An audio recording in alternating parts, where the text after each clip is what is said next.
Good morning student, welcome to CR International Online Study System. Today we will read about the structure of the atmosphere.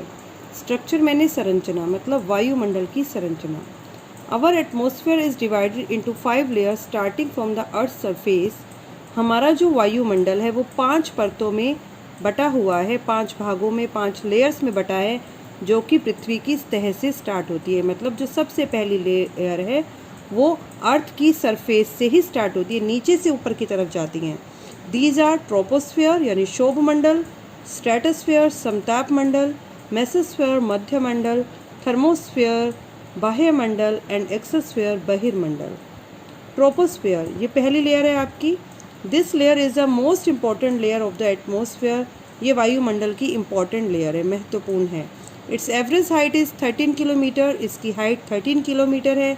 The air we breathe exist air, वो air जिसमें हम सांस लेते हैं वो भी यहीं पाई जाती है.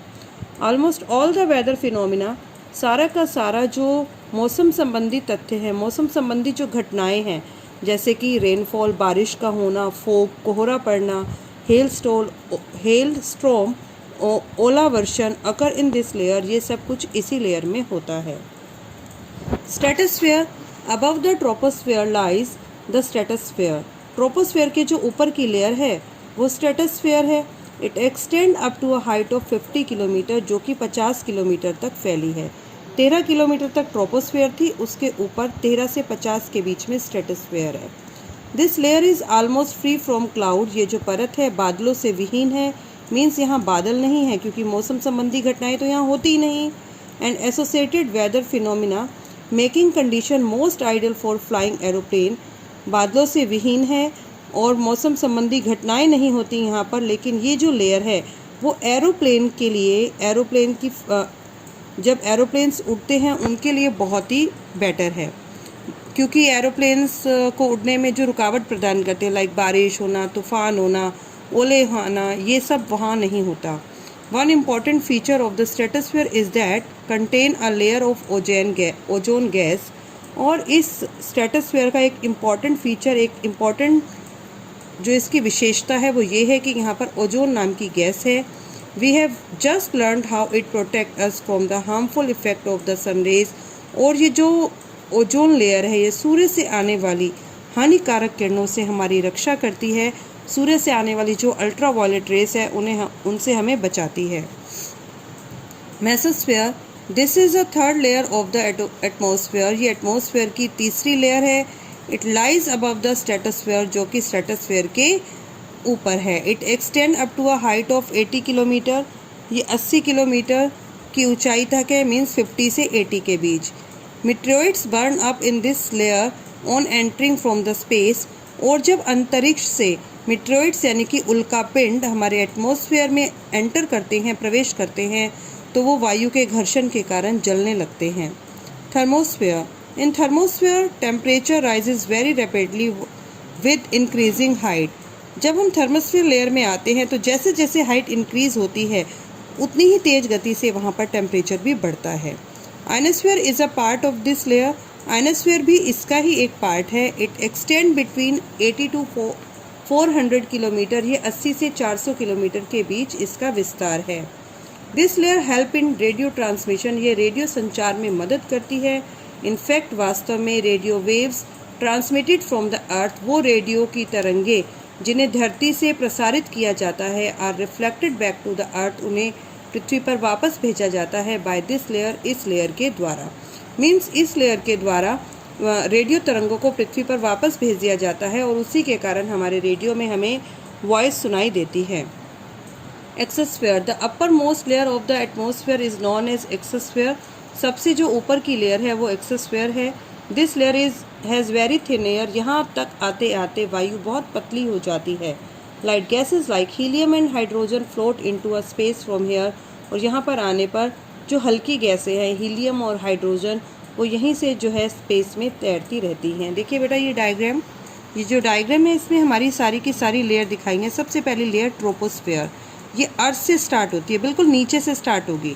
ठीक है, ये आपकी ट्रोपोस्फेयर है. उसके ऊपर स्ट्रेटोस्फेयर, स्ट्रेटोस्फेयर में आपकी ओजोन गैस है जो कि आपको हार्मफुल सन रेज से बचाती है, हार्मफुल सनरेज से बचाती है। ये आपका मेसोस्फीयर है, ठीक है, और उसके ऊपर आपका thermosphere.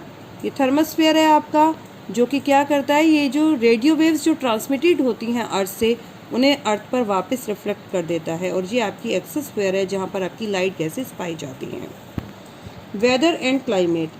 Is it going to rain today? क्या आज बारिश होगी? Will it be bright and sunny today? क्या आज मौसम साफ रहेगा या फिर आज धूप खिलेगी? How many times we have heard from this the an excess cricket fan. हमने कितनी बार, एन एक्सेस मतलब जो क्रिकेट के जिज्ञासु उत्सुक जो लोग हैं, जो फैन हैं उसके, उनसे हमने ये स्पेकुलेटिंग अनुभव करते हुए सुना होगा। The fate of the one day cricket match, एक दिवसीय जो क्रिकेट मैच है उसके भविष्य का अनुमान लगाते हमने देखा होगा। If we imagine our body to be a radio, अगर हम कल्पना करें कि हमारी जो बॉडी है वो एक रेडियो है, and the mind its speaker, और जो हमारा माइंड है वो इसकी स्पीकर। तो weather is something that fiddles with its control knob, तो मौसम वो है जो कि इसके कंट्रोल नोब्स, जो कि इसके नियंत्रण करने वाले बटनों के साथ छेड़छाड़ करता है। Weather is this over to over day to day condition of the atmosphere.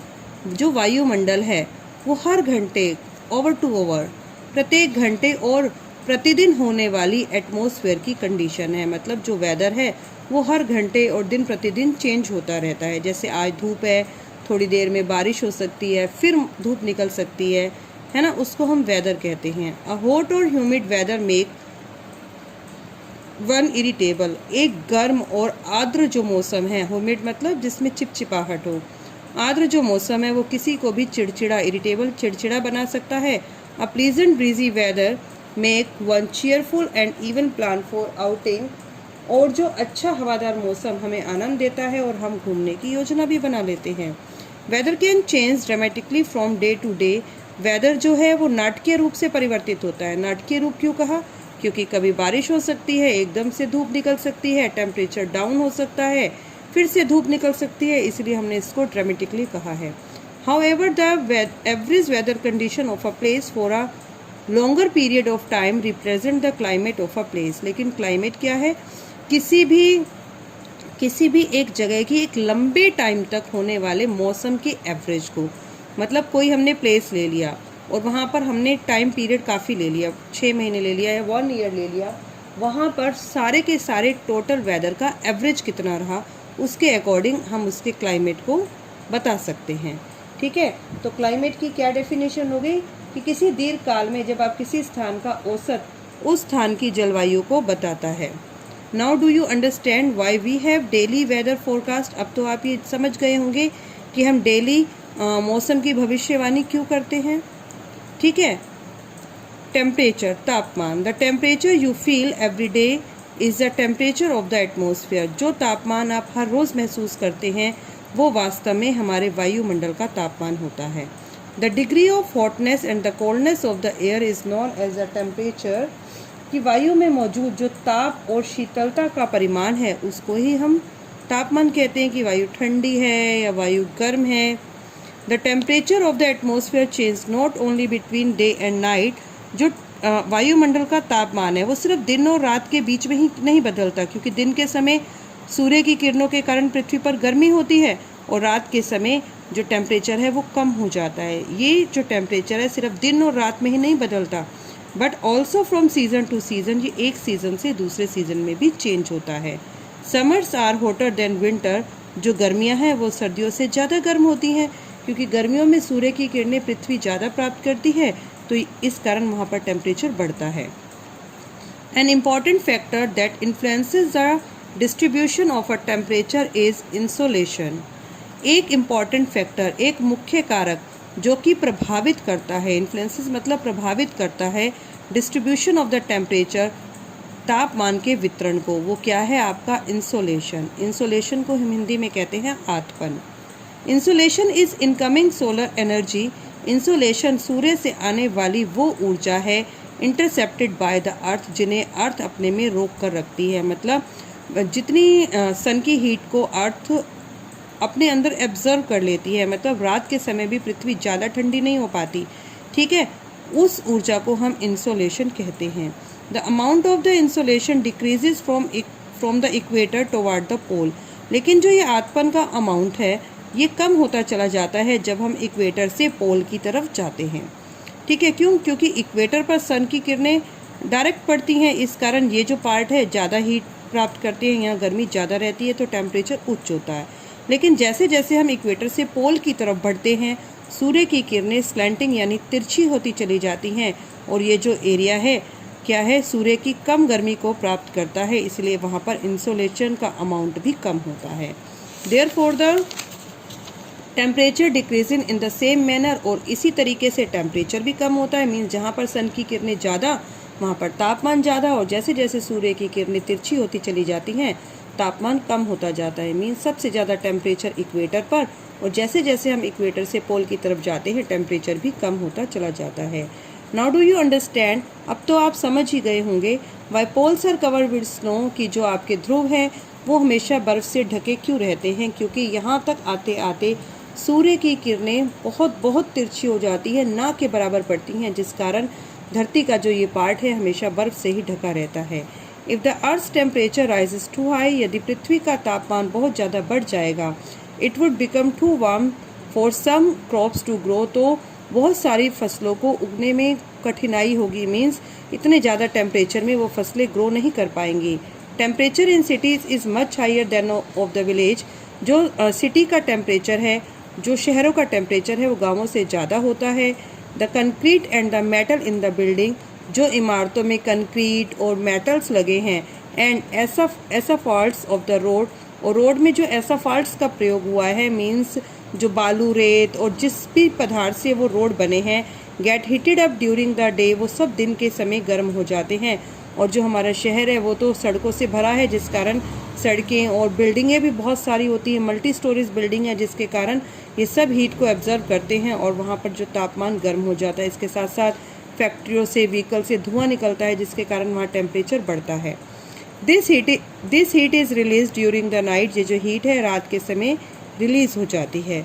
Also the crowded high rise buildings on the city trap the warm air and thus raise the temperature of the city, और उसके साथ साथ जो crowded high rise buildings हैं, means जो भीड़ भाड़ वाले ऊंची जो इमारतें हैं वो गर्म वायु को रोके रखती हैं। बड़ी बड़ी इमारतें हैं जिसके कारण गर्म वायु वहाँ रुक जाती है, और जिसके कारण जो सिटी का टेम्परेचर है वो बढ़ जाता है।